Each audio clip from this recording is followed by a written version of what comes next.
Hi everyone, my name is John Gherkin, and I have written this simple game of Tic Tac Toe in Python. It runs directly in the Python console, and my intention is that it would help people to better understand the Python programming language.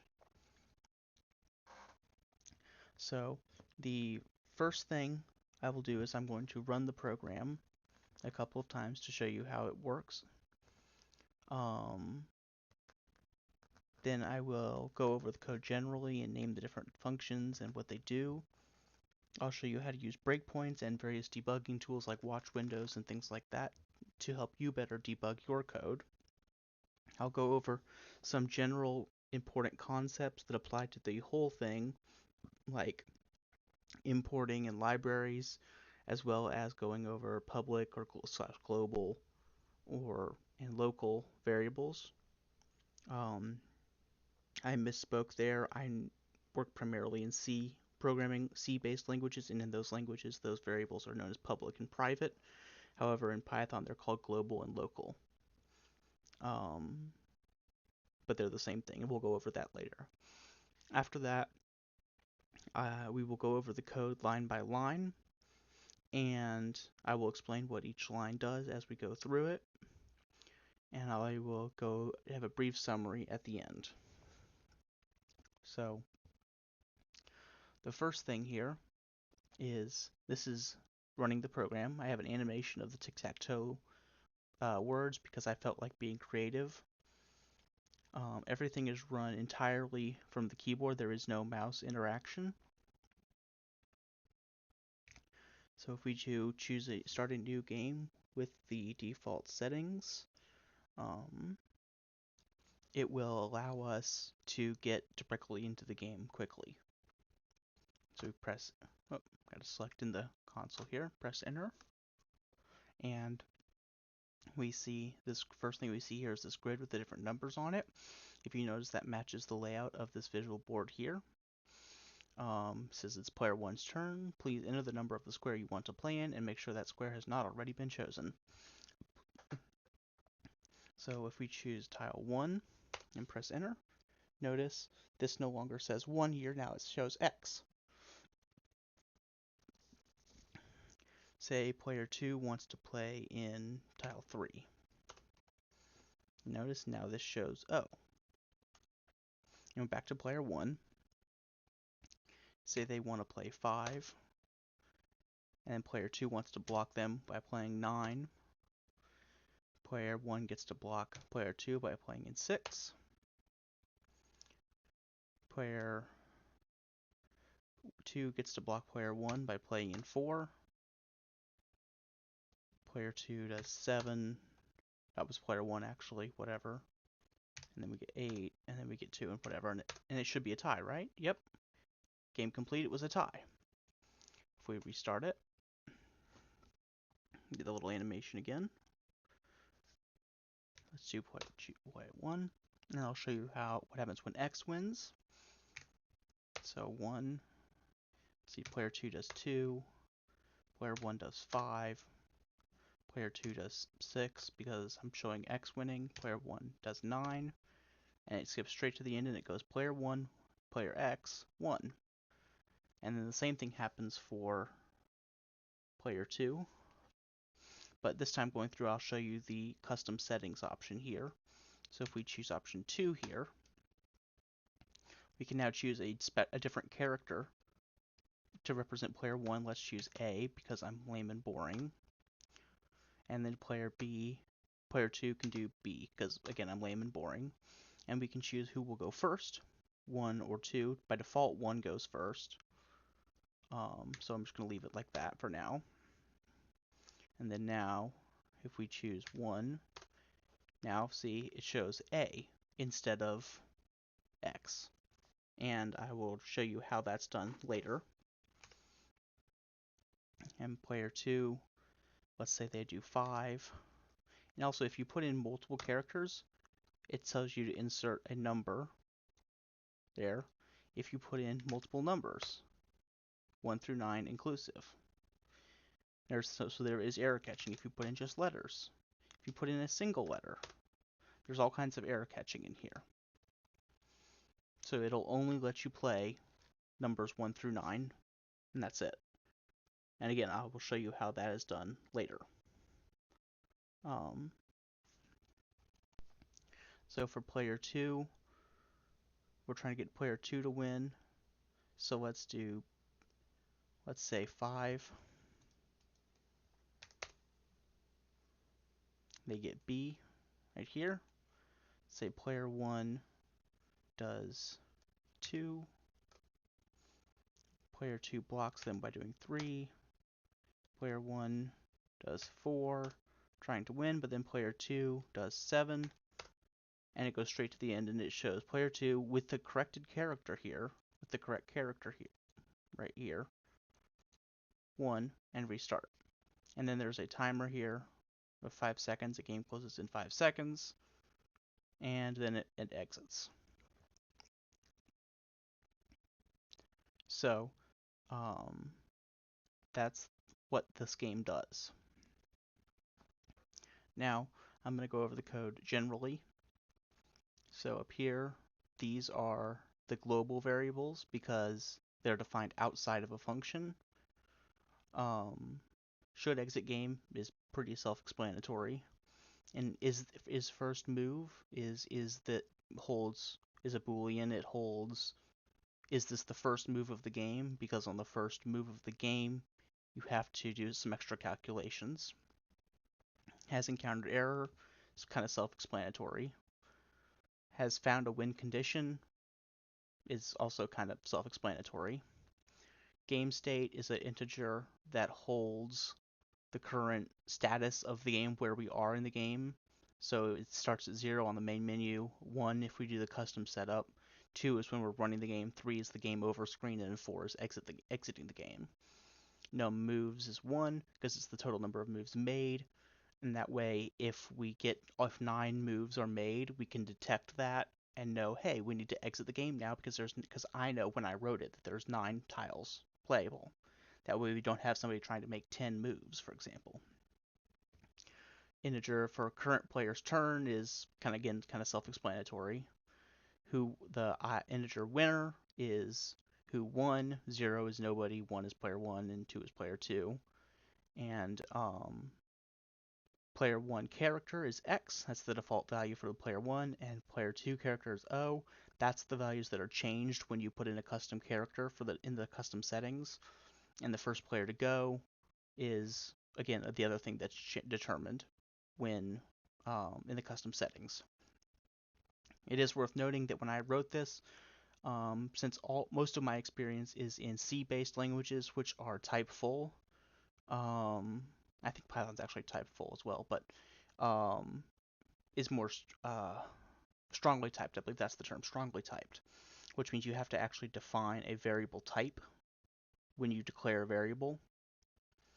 So like B should exit game in C#, which is my primary language, would be something along the lines of private bool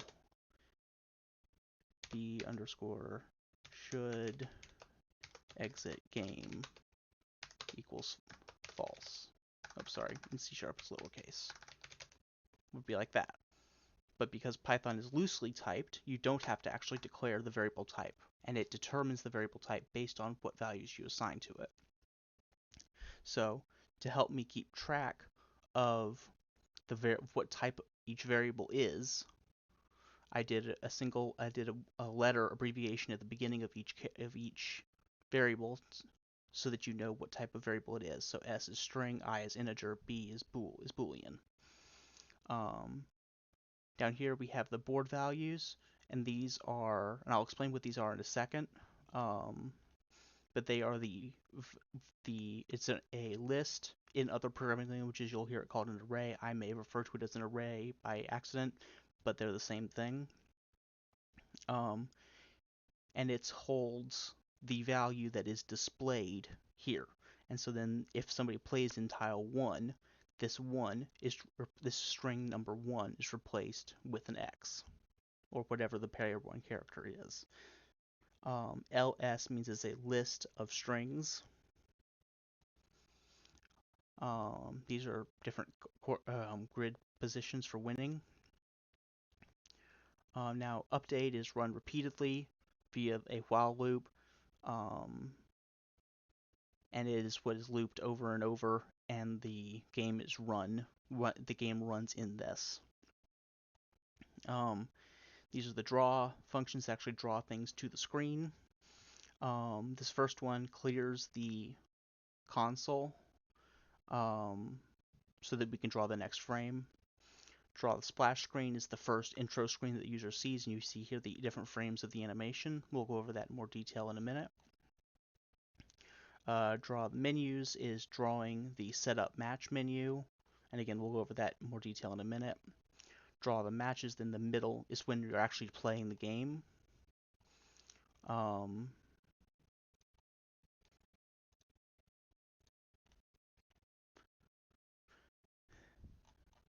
this is all the determination of who goes where and when and what. Draw the game over screen, which is showing game over, player X is 1 or whatever. And you see all the different conditions here. And this is the other functions that are not for drawing and not a main game running function. The only one for this program is testing for a win condition. And then this is after we've declared all the functions, this is where we actually run the game. And so we have iterations here.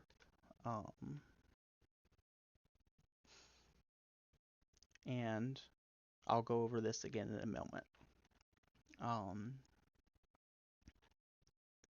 So now I'm going to go over how to use breakpoints and various debugging tools. Those red dots you saw me clear earlier and the red lines, those were breakpoints.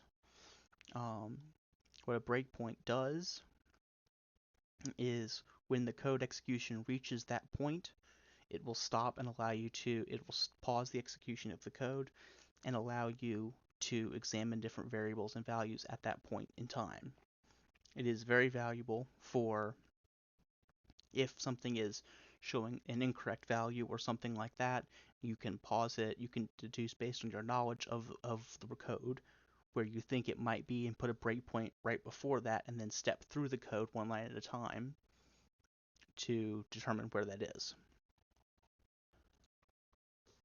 So what it'll do is, like I said a second ago, it'll pause the code execution when it reaches that point. So if I were to put it, say, here, it's worth noting you can only put it at the beginning of a command, so I can't place it here because this is all the continuation of the same command, because you can see the parentheses here. I did it on multiple lines like this so that you could show what it would actually look like. This is an escape command. I think I mentioned them in the class, but it is basically, rather than displaying a character, it tells the computer to do something. In this case, \n means input a new line. And then these extra new lines here add space below where this shows up.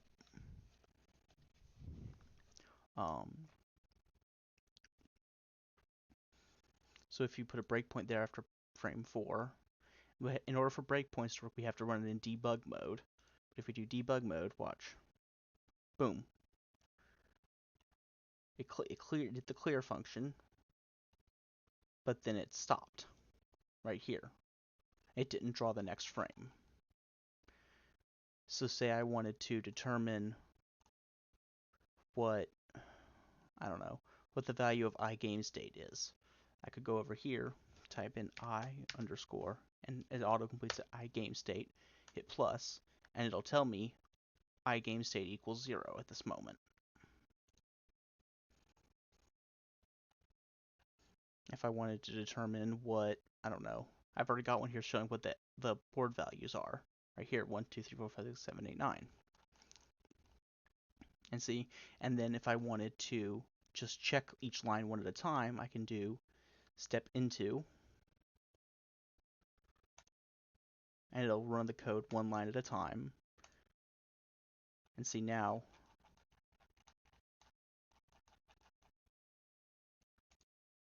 it printed that next thing there, see?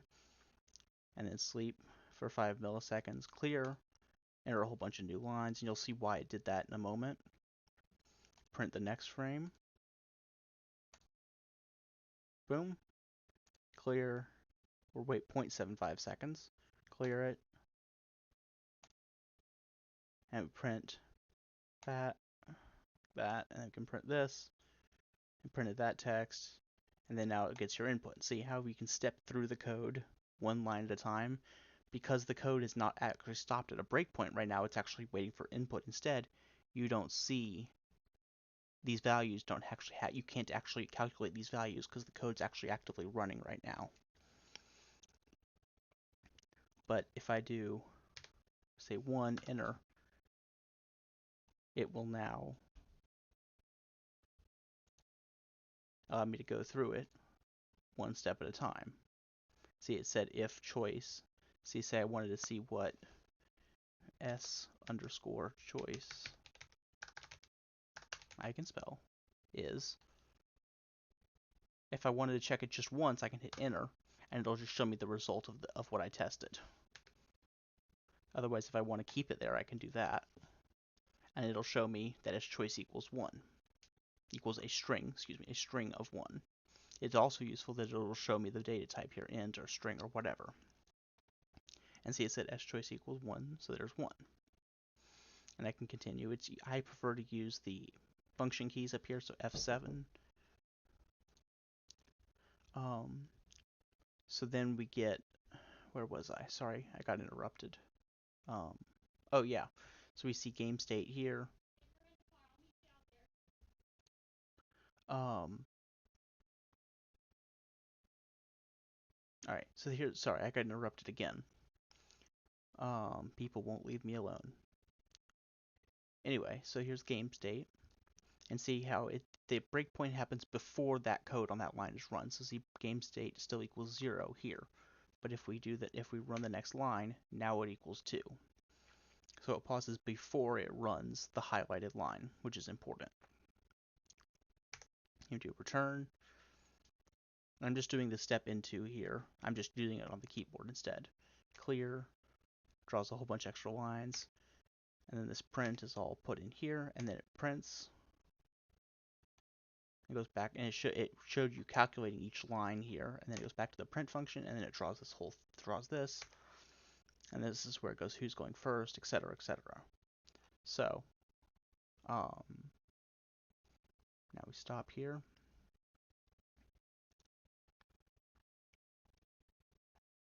So that's that. That's the watch window and stepping through.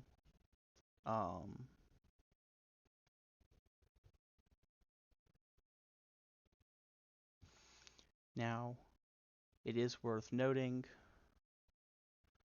that there are other tools here that are available, variables and frames and other things like that.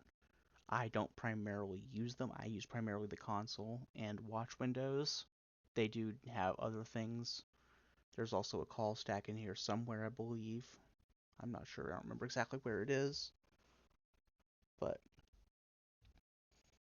and a call stack is just a list of what's called when. So it's basically a history of the lines you step through, except it shows everything, not just the ones you stopped on.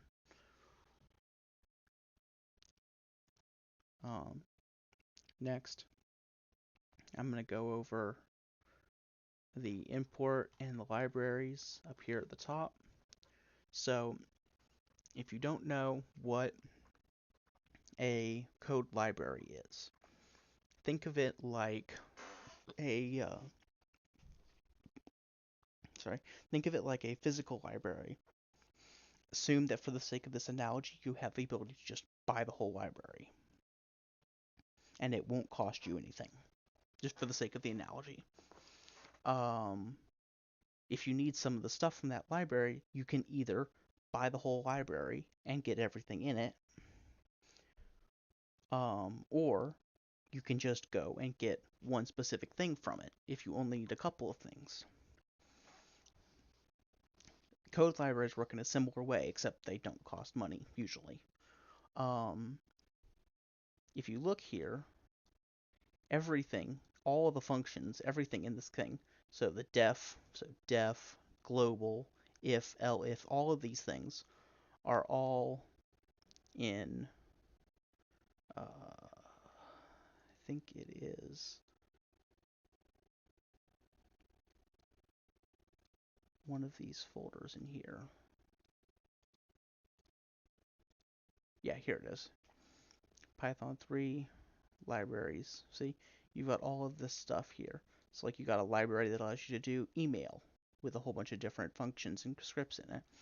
There's one that allows you to do maths and testing and all these different kinds of things. Like here's the script for decimals. If we open it, decimal, fixed point, and floating point arithmetic. And it's all the script on how it calculates decimals. And if you want to do, where's one that we would know?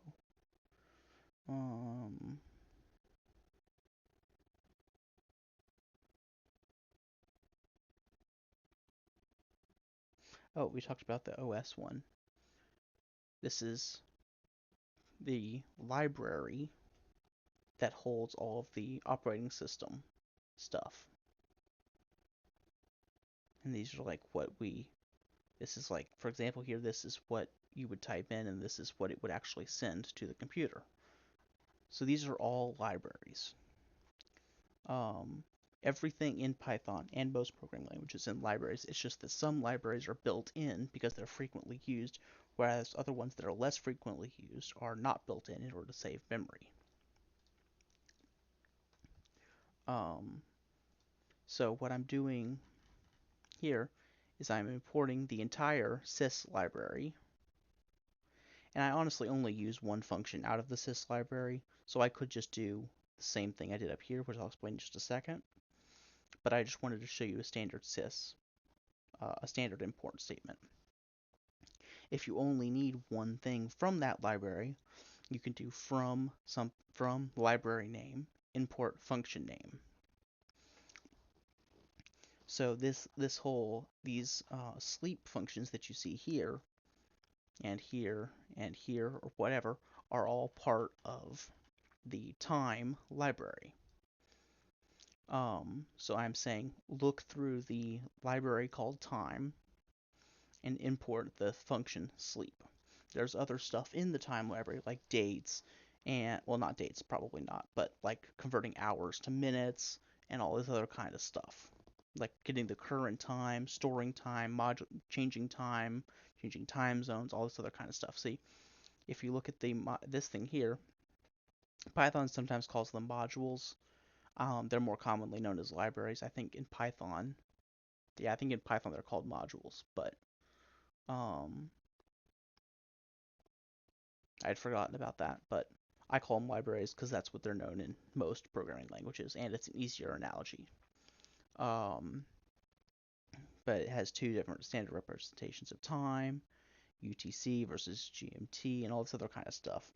For like converting between computer time, which is measured in the number of milliseconds since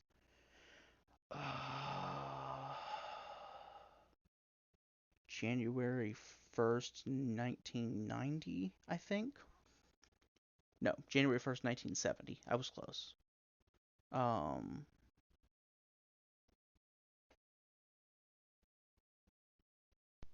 That's the UTC time.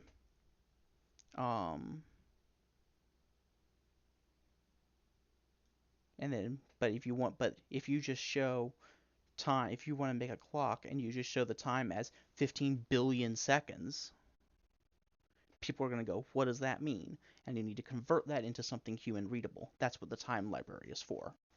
In this case, though, I only need just the sleep function. I don't need all that other stuff. So to save memory, I imported just the sleep function.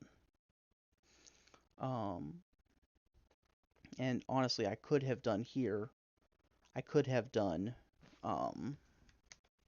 nope. Was it that one? Yeah, there it was. I could have done from sys import exit, which is the function that I used. and that would have worked the same way and been better on memory. But like I said, I wanted to show you what a standard import function looks like. So there's a lot more that you can do with programming languages beyond what is just built in. And there are even more beyond what you can directly import because people have made public or open source, sorry, some open source, but also publicly available libraries that extend programming languages beyond what's even intended initially in the programming language. I'm not going to go into that, but just know that it's available. Now, going on to encapsulation, these are global or public. In C, like I said earlier, in C-based languages, they're called public and private. So if I call them like that, public is the same thing as global, private is the same thing as local.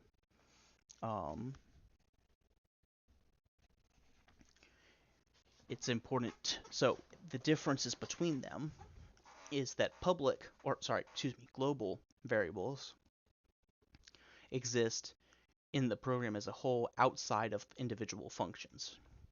So they can be accessed within any function. And they are useful for holding data in between different functions.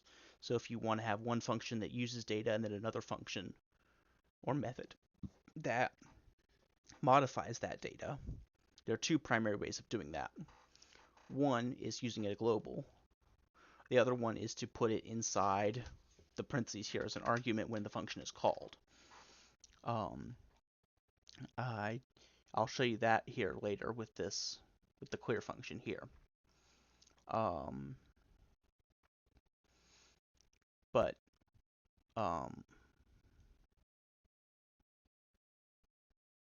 Yeah, so that's what a global one is it can be accessed from anywhere. There are also local value variables, like for example, where to go? S-choice is only accessible inside of the splash screen, draw splash function. If you try to access S-choice inside the draw menus function, it's going to go, this value doesn't exist.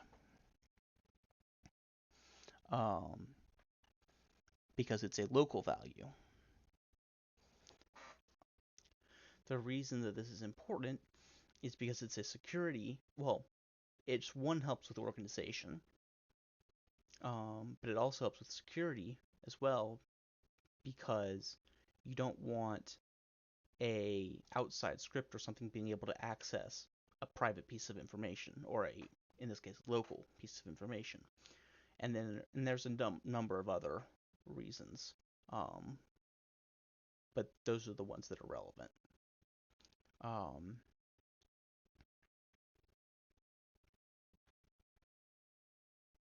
was gonna say,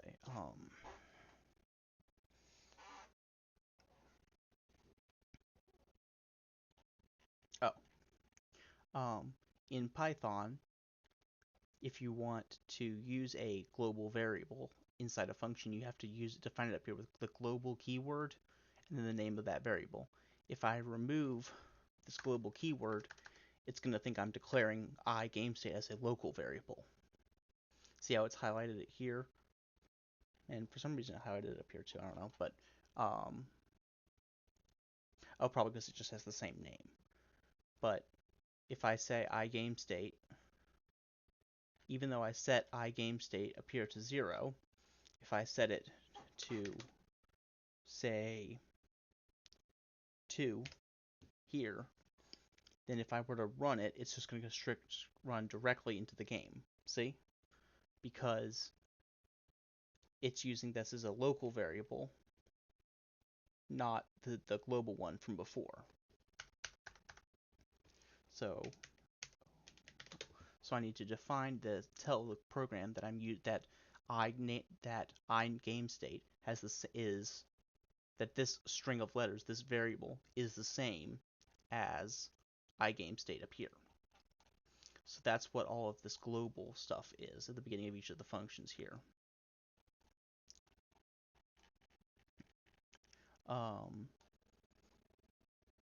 So any global variables that you use inside a function need to be defined at the top with the global keyword. Um, Otherwise, it will assume it's a local value. Now, I'm going to go over the code one line at a time as it runs, so you can see what different things are. It is worth noting here that in order to match the layout of a keyboard's numpad, the values in the list array for the values are stored in this order, but I actually flip them around when they're displayed so that the number 1 key, it will adjust the 0 value, which is actually stored up here. And you'll see where I did that later. Let's see, anything else I need to hit on here? Oh, I forgot one other thing. I discovered that if you mouse over the empty part of this bar here, you can do a preview of that section of code. So say I wanted to find the beginning of the draw game over function, I could just go do. I don't have to scroll. It's annoying. I don't really like to use it that much, but it is an option. It's like a peek into like draw game over there, and I can click and just go straight to draw game over.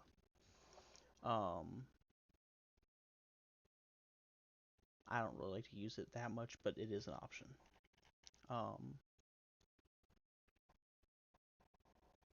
So now put a breakpoint here, and we can go through the code one line at a time. See, we're outside. See, these variables have not been declared yet, so it's saying that they don't exist. It says that they are not defined. A name error, so it's not defined. And we are just starting the program, so we don't have anything on the screen yet except just that it's been started. Now if we step through here, we imported the sleep library and we import the sys library. Now we define should exit game. And this is actually one instance here where I am going to pull up the variables thing here. Can I put it down here? No, I can't. Okay. These are special pre-built, pre-stored variables. But we have, and this is sleep that was imported. See, this is sleep here that was just imported as the function. But now should exit game, if I go to the next one, boom, now should exit game exists. And here is first move, and see how they're all initialized one at a time.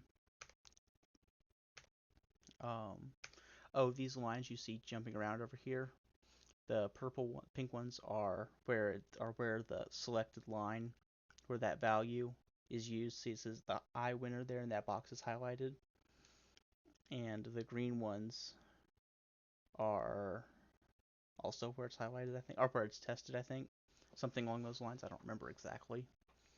You can also see, if I scroll down here and put a breakpoint in here, see this line here, watch. See, it disappears. It shows you where there's a breakpoint as well. So say, there's a breakpoint up here. If you're way down here doing something, you need to go, oh, I need to check that. You can just go, boop, like that. Anyway, I had forgotten to mention that earlier. But you see, as we step through here, each of these new values is added here to the list of active variables. Now we go into the update function. And this is just declared here. This is just declaring that the functions exist. Clear. This is just, hey, these functions exist. Let's process them. But we're not actually going to run them. Now here's where we actually run the game. We define a local variable called iiter for integers for iterations and set it to 0. And then if should exit game is false, and see here, this is not inside a function. This is outside a function, so we don't need to put global at the top because this is outside a function. It is in the same area as where we defined them up here. You can tell by the tabbing. See, everything down here and that's inside a function is in one tab, is tabbed in one, except for the definition statements. Except for this here, because you see that it's not part of a function. Should exit game. So if should exit game is false, which it should because that's what we declared it to at the beginning, then we call update. Oh, I hit the wrong button. I hit F8 instead, which is continue. Let me start that over.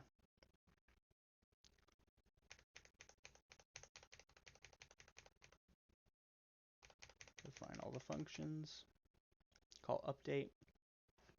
And you see if we look at the variables here, these are declared here. Variables will only show local ones. It doesn't show global ones. But you can see here that iGameState is initialized to 0 here. So if it has encountered errors true, then we just exit the function. The return statement means to send a value back out of the function. And if there's nothing after it, you just exit the function. I'll go over that more when we get to the game over function. I mean, sorry, not the game over, the win to test for win conditions function. Oops. So 7 here. But because has encountered error is false, we skip over that. So if game state, otherwise if game state is equal to 0, which it is, we call the draw splash function. Now, inside of draw splash, we print this first line right here, and then we sleep. And what sleep does is it pauses the execution for this many seconds, in this case half a second. And then we call the clear function, and see pause for half a second, clear. Now I'm going to get into arguments here.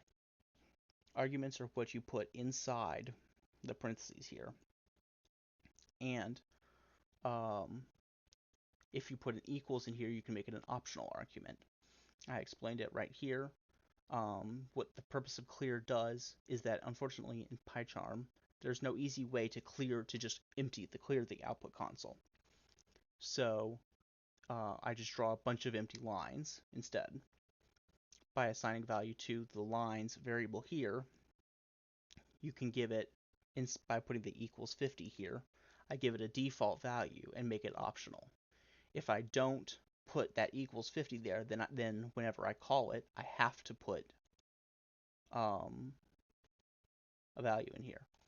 So let me put a breakpoint right here, and then stop, and then if I remove this equals 50,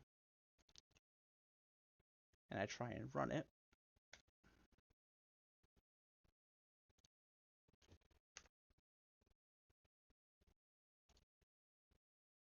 then when I get right here,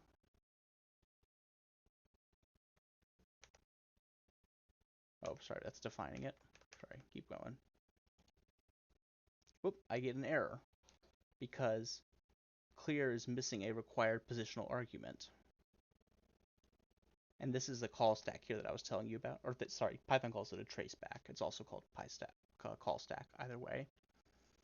And this is all the functions that were called with their full paths. And so you can see the line here. And so the most recent one was the clear function at line 113 inside draw splash. And if we click on that, we can go right here and see there is no value here.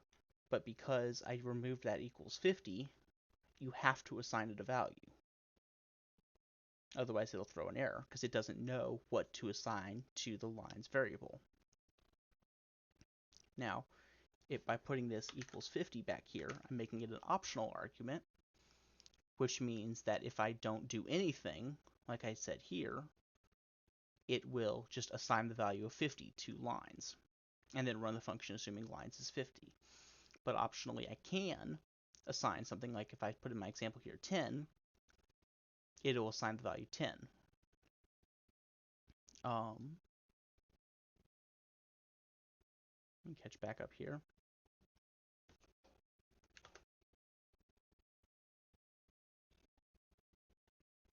Why is it not breaking there?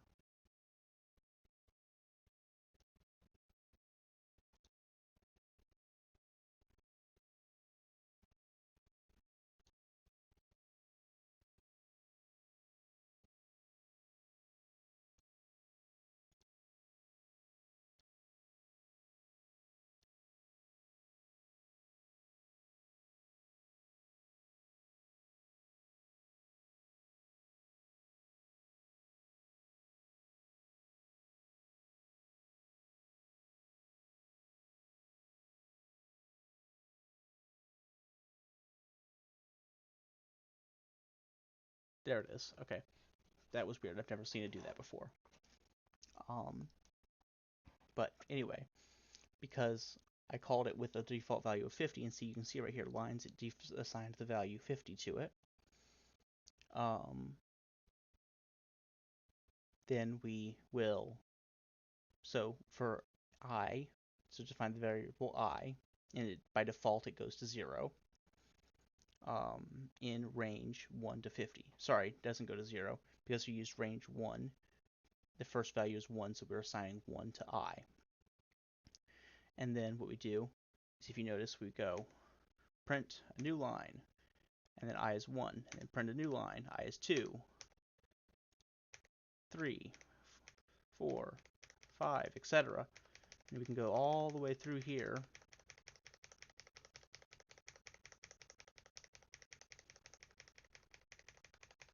I just want to show you one time all the way through. I'm not going to go through it like this every time.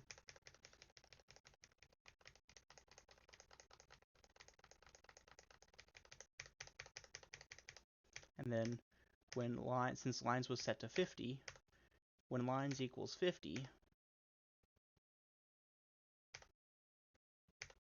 it goes the last time. I'm going to go step out here so we don't have to go through that whole loop again. So it'll jump back out of the clear function. And that's the button right here, step out. We go through clear. I'm going to go Shift F8 and step out. And it'll run through here. And it didn't stop again because I removed this breakpoint here.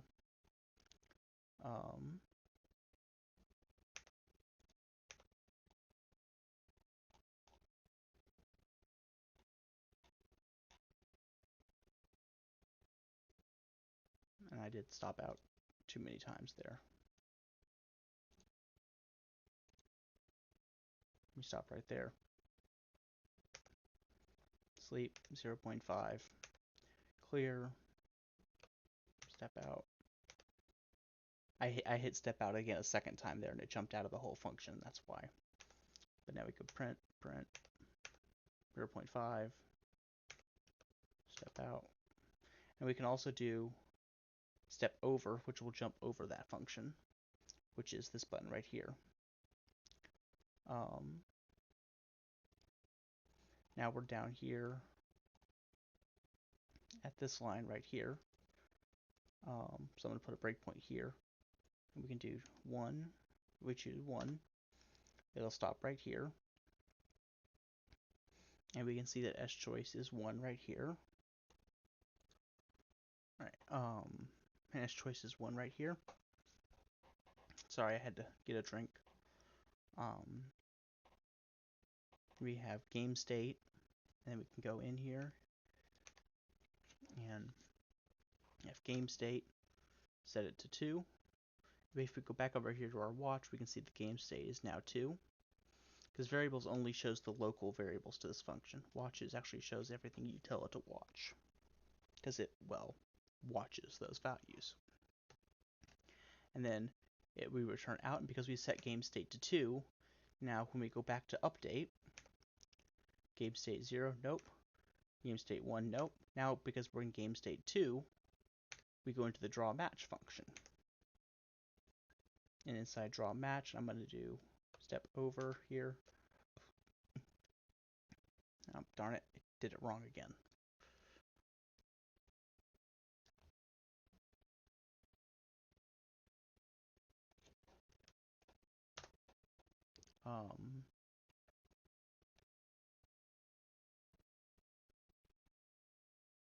not sure. Um, Bettis choice is 1 here. Oh yeah, I have to do step out after I go into it. That's what it is. So it's 2, and then we go out here, clear.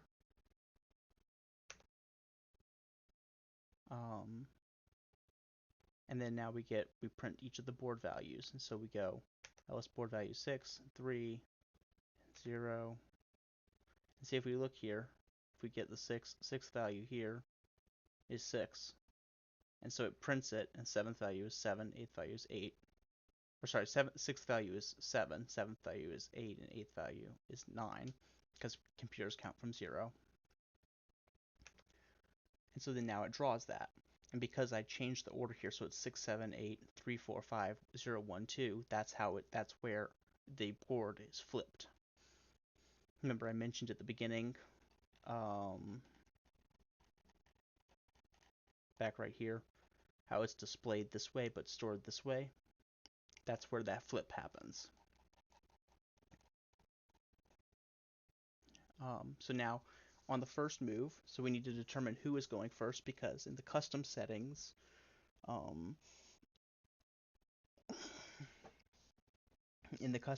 we can choose who goes first. So we need to detect, is this the first move of the game? And if it is, we make sure that we check what value was stored to first player to go. And then depending on what it is, we can set the integer for current players, for who the current player's turn is, to that number. And then we set is first move to false. That way it doesn't check this every frame, every turn. And we have an error catching here if we have an invalid player number, which shouldn't happen because we have error checking earlier, but we have an error checking again here just in case. And then we print its player, and then we turn current player's turn convert it back into a string, and we use the F printing to print out. Scroll back down to the bottom, print out its player 1's turn. And now I'm using an infinite loop here to simulate a function in C# that's called a do-while loop. The difference between a do-while loop and a while loop is that in a while loop, the condition is checked and then the code is run, which means that if the condition is already true when you enter the code, it won't run the loop. It'll just skip the entire loop completely. A do-while loop will always run the code once and then check the condition at the end, which means that even if the condition is already true when you reach the loop, it will still run the code once. And it is written in the format of something along the lines, and it's going to throw errors here because I'm not going to bother putting comments in, but do parentheses stuff here while condition, or something along those lines in C#. The Python equivalent to that is a while true with break statements. So while true is equal to true, which it always is, it's an infinite loop. And that way it'll always run the first time. If S chosen tile, which was gotten, oh yeah, it's right here. It's defined right here. I was like, where's the input statement? Yeah. So we get the input and enter the number that we want them to run, that we want them to choose. Now we're waiting for input. So say we choose. So let's show the error catching here. If I put H instead of a number and I hit enter, oh, it's thinking that's command line here. If I put H, enter, it'll go, hey, wait a second. Chosen tile, since chosen to H does not equal 1, 2, 3, 4, 5, 6, 7, 8, or 9, we need to print this line that says insert a number 1 to 9 inclusive. So we're checking that these are the only possible allowed values. Sleep for 1 second so they have a chance to read it. And then the continue means jump out of this loop, or sorry, not jump out of the loop, skip the rest of the stuff that's in this loop and just start the next iteration of the loop. So we go back up here to while, input, and we print this again, enter the number, and so let's say the tile you want to play in, let's say it's 1. Now, because the value we gave it 1 is equal to 1, this if statement and we use not equals here.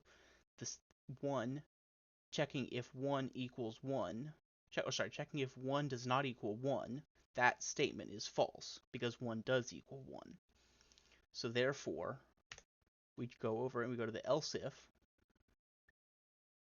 and we check if the board value can take this chosen tile, convert it to an int, and then subtract 1 because computers count from 0, and check is this spot already equal to this value. If it is, then we know that spot's already been played in. If it's not,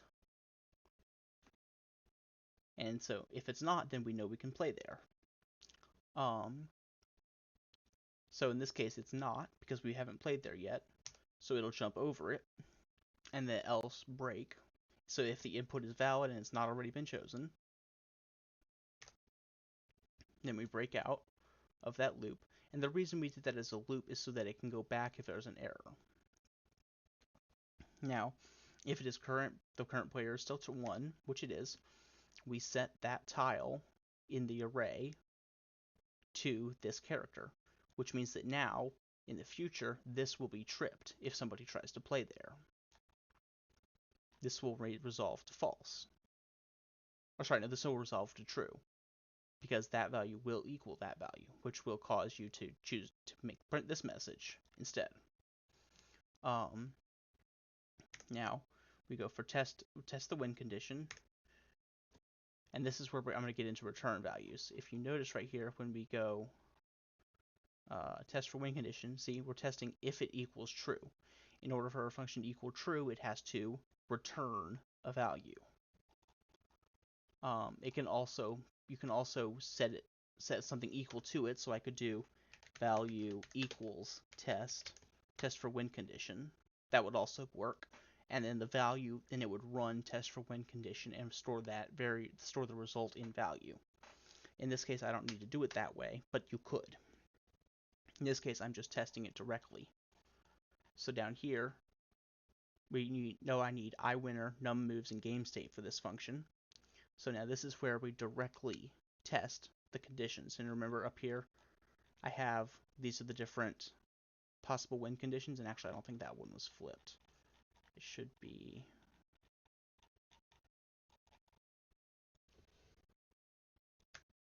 copy. I flipped that other one because I had it originally done differently.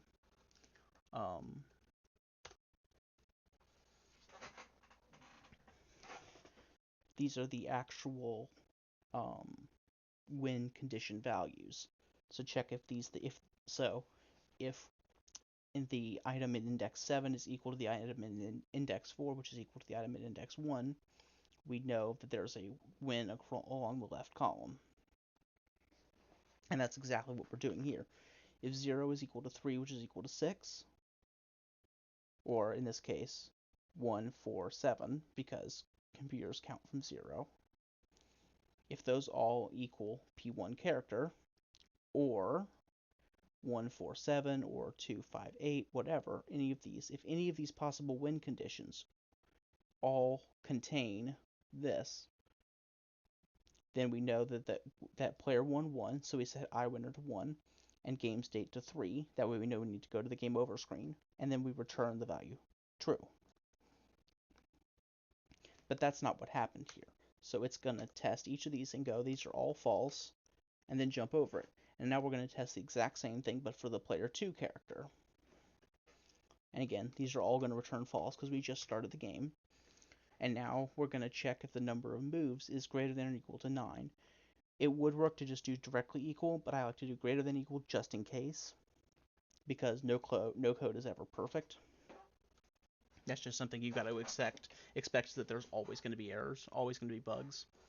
Go load any web page, hit Control-Shift-I, and look at the console, and there you will find errors. Anyway, But because we've only done one move, inum moves, if we do here, is equal to 1. You can just click on the value when you're on that line, and it'll show you the value. But inum moves is 1, which is not greater than or equal to 9. So that is false, and so we jump out, and then else is the default result here, return false. So since test for when condition did not equal true and instead equaled false, we jump over this, and we now go set current player's turn to 2, and increase the number of moves by 1. And then we go back up here and we clear it again, and we print the next one. And now, because it's not the first move of the game anymore, we now jump over and print whose turn it is, and we do all the same stuff again. And I'm not going to bore you with all of that, but let's just play a game here.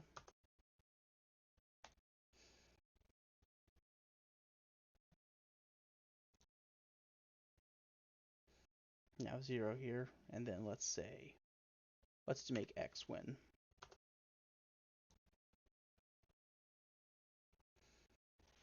Let's say 5 for player 2, and then 7, and player 1 won. And it didn't show that. Oh yeah, I need to put the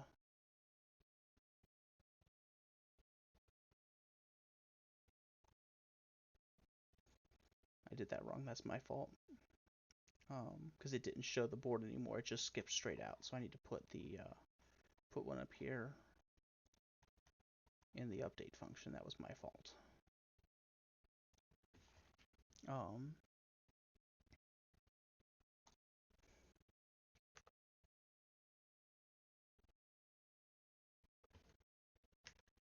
Well, while we're at it, since I have to run it again anyway, I'll show you the custom settings scripts here.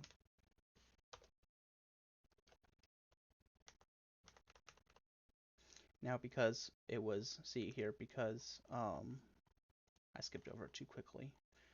Because game state was equal to 1, we call draw menus instead, which calls, there it is, draw menus. And so we clear out player 1 character and player 2 characters. And then we do another, and this is where I explained the while true here. And I already explained what it did. But we do input, and we just print that character, and we expect an input. So let's say we do A. Now, if we look at what is S underscore P1 character, hit plus, we see it's A. And we can do P2 character, and right now it's still nothing. And then we test to see if it equals 1, because we don't want it to just show a number 1. Or sorry, no, we're testing the length of len. The function len, it gets the length, usually of a string. So this prevents somebody from putting in multiple characters, like 3 or 4, like saying putting in 12, for example. So if the length of is anything other than 1, meaning they put in nothing, or they put in more than 1 character, or it is equal to space, because we don't want it to just show an empty space on the board. We want there to be something there. Then we print, please choose only one non-space character. Then we sleep for half a second, and then we go back to the start of the loop. Since I put a valid character in, it's going to skip over that and go straight to the break. And it's going to do another loop, and it's going to do the exact same thing for player 2. But then let's say in this case, I put in 12, because that's 2 characters, and I hit enter. This is going to resolve, this length thing is going to resolve to false, print only one non-space character, sleep for half a second, and then go back up here. And while the value is still now set to 12, because it was a result from the input statement, it won't continue. And so I need to do input here. Let's say I do a space. enter. Now this would be true, but this part would be false. And so if we continue, it'll print only one non-space character. And if I print the same thing as player 1, this is the different thing here. This is the one difference here. This one we don't have to test if it's the same as the other character. If it's the same, here we make sure we test that to make sure that it's different from the player 1 character. So if I go through here, and let's see if I put A. Whoops, no, that's not what I wanted.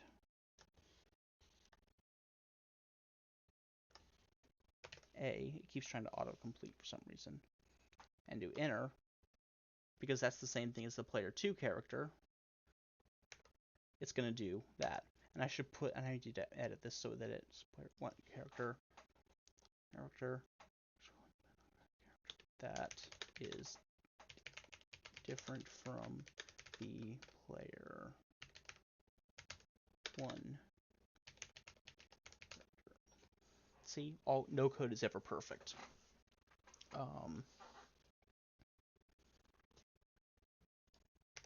So if I run through it, and I'll just do it again to make sure to show you that it prints it differently now. If I do A again,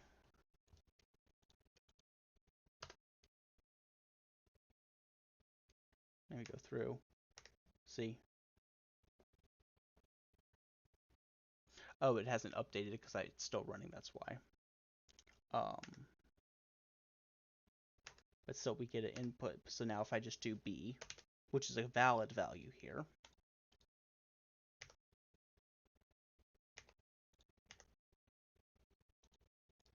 oh, enter. I was like, why is it not going? Because that's a valid value, we'll break out of that loop, and now we're going to choose who's going first. So first player to go is the input, and here I use the backslash quotes mark to allow me to include quotes in a string without actually ending the string. That's another escape command, just like the backslash in. See, it allows me to put quotes here, but if I remove that backslash, it's going to think that that's the end of the string, which is not what we want. So by putting a backslash, and note it is a backslash, not a forward slash. The forward slash does nothing. It's a backslash. That allows me to put these quotes in here. So we print that, and now we're looking for an input. So if we wanted player 2 to go first, I go to enter.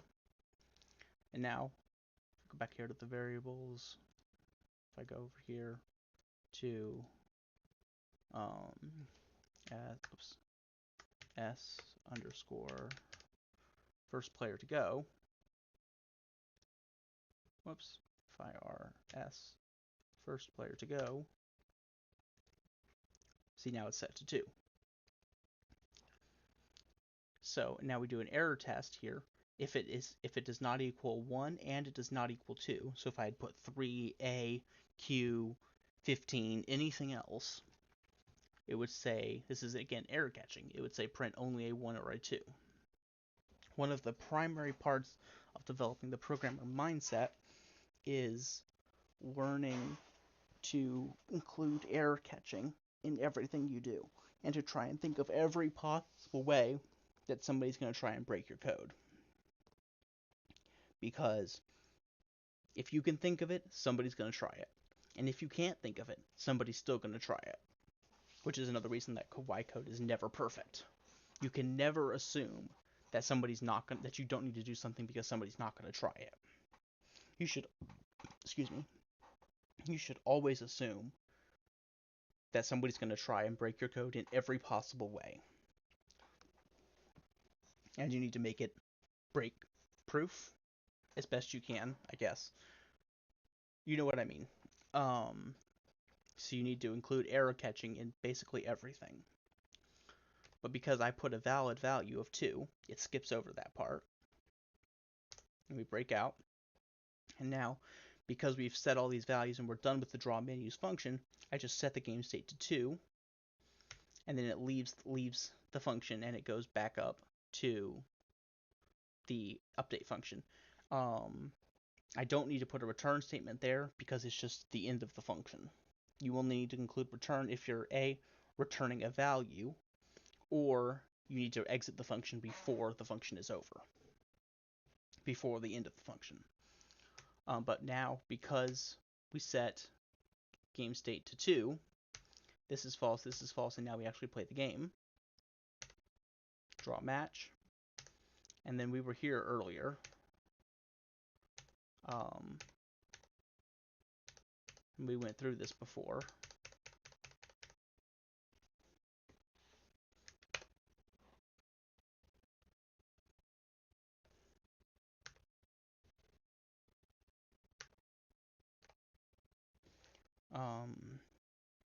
And see, the first player to go was B,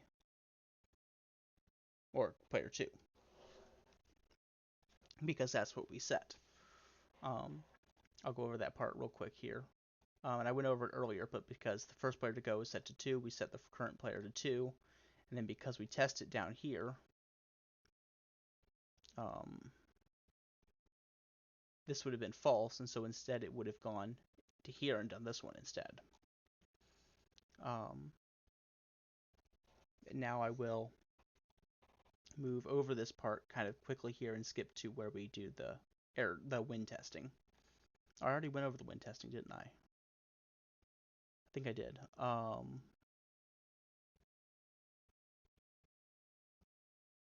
So then I guess all that's left, yeah, is the game over. So I'm going to go through here and show the game over screen here. So let's do, let's say player, I'm going to have it be a tie. So 2, F9, F9, 3, and then let's see, B is on, let's say B will be a play on 5, or sorry, A will play on 5, B will play on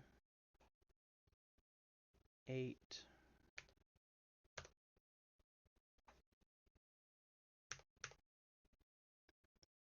A will play on 4,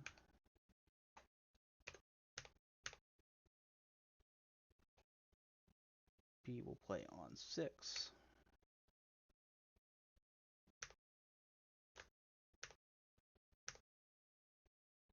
and then A will play on 7, no, A will play on 9, so that it's a tie.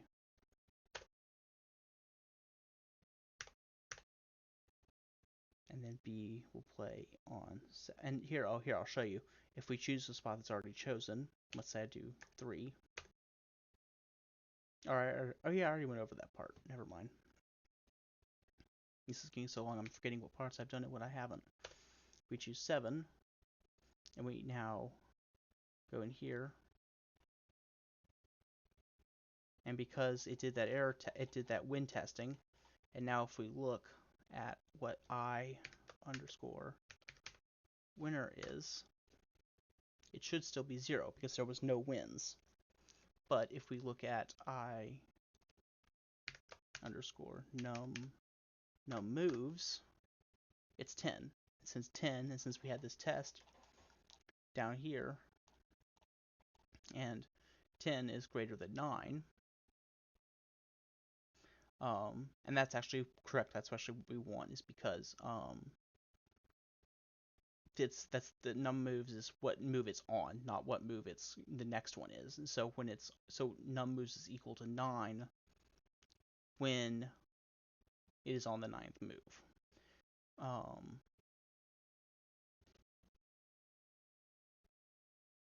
So I num moves is 10.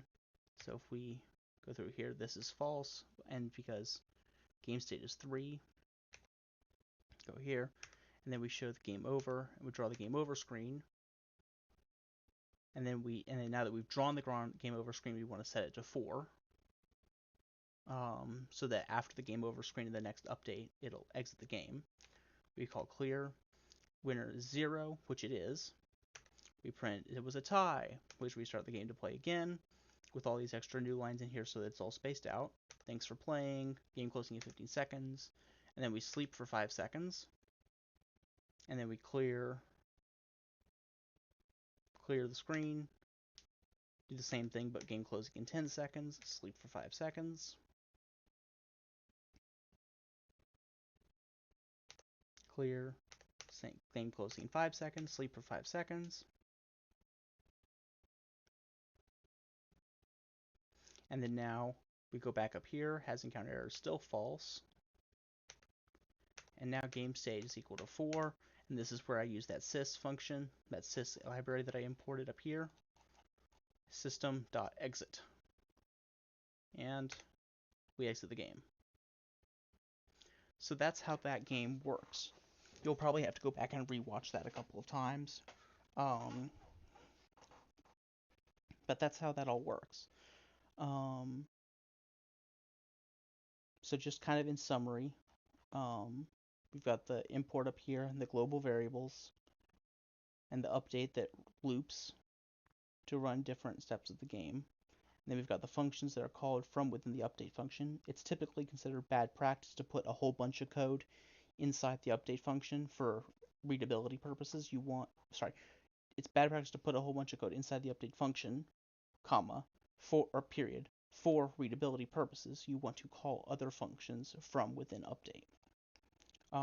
Like I did here. You've got the main menu or the splash screen. Got the menu for choosing the different function for making the custom settings, drawing the game board here, doing the game over screens, testing for the win conditions, and then the one that actually runs the game. I don't think I went over the bottom part of here, but the reason there's an iteration 0 here is if for some reason, somehow, we get in an infinite loop. Like, for example, here, I can force it into an infinite loop here. Where does it go? Where's one of those while true things? Here. If I just put continue here, because true is always equal to true, it's just going to go round and continue that for infinity. So let me go down here and put a breakpoint in here so you can see how that works. Run. Oh yeah. Update is called. Game state 0 we call splash.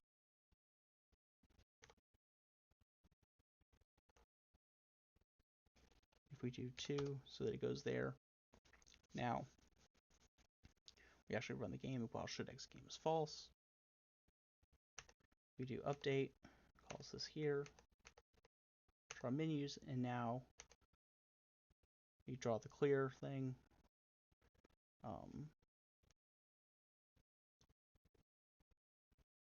And now we're just stuck in an infinite loop. And it's just never going to stop because true is always equal to true.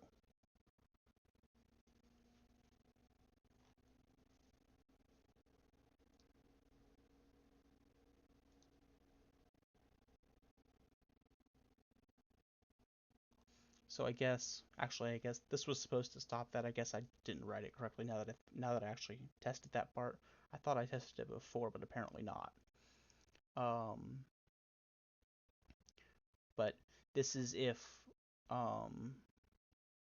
this part down here, the iterations part, is if for some reason the cutting off at 9 or 10 iterations thing doesn't work. If we reach 100 for some reason, it cuts it off here.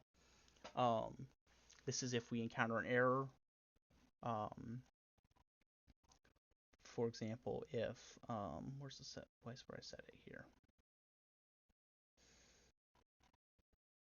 If I winner is say equal to 3. So if I do, or here I'll do one earlier in the program.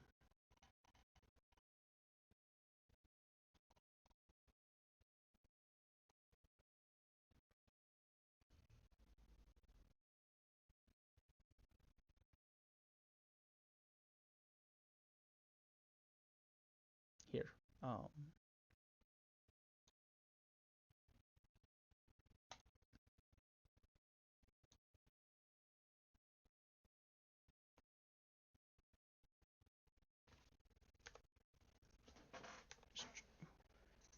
run this. Let's do 1. Has encounter errors true. Draw match.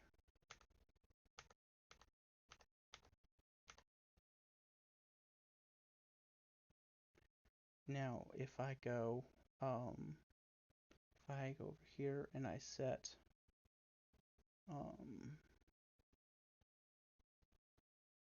as first player to move, edit. Wait, no, I don't want to edit that. I need to edit the value.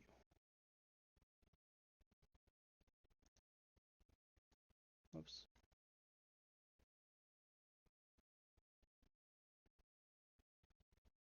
Thought there was a way to do that. Alright, fine, I'll do it this way. S underscore first player to go equals, I don't know, F. No, let's do not do that. Let's do H.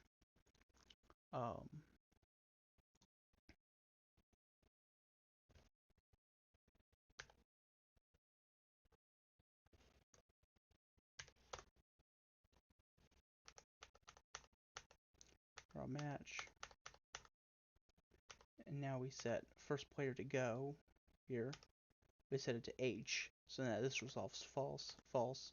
Else, we print out error invalid player number has returned error is true. We return out of this function, and it goes back down here to error invalid player number, and that's what comes out. Down here, error, error, error, invalid, error, error, error, programming exiting in 5 seconds, sleep, and we break out. And we break out of this while loop, and since there's no code below this loop that's not part of the while loop, because everything here is part of this while loop, so there's nothing below it, we just exit the program. Alright, so I think that's everything in here. Hopefully that was helpful. If you have any questions, feel free to message me on the Discord. Feel free, or a link to the GitHub, a GitHub link for this program is also on the Discord. And a link to join the Discord is in the YouTube comments. And I'll also put a link to the GitHub in the YouTube comments as well. Thank you, and I hope you enjoyed.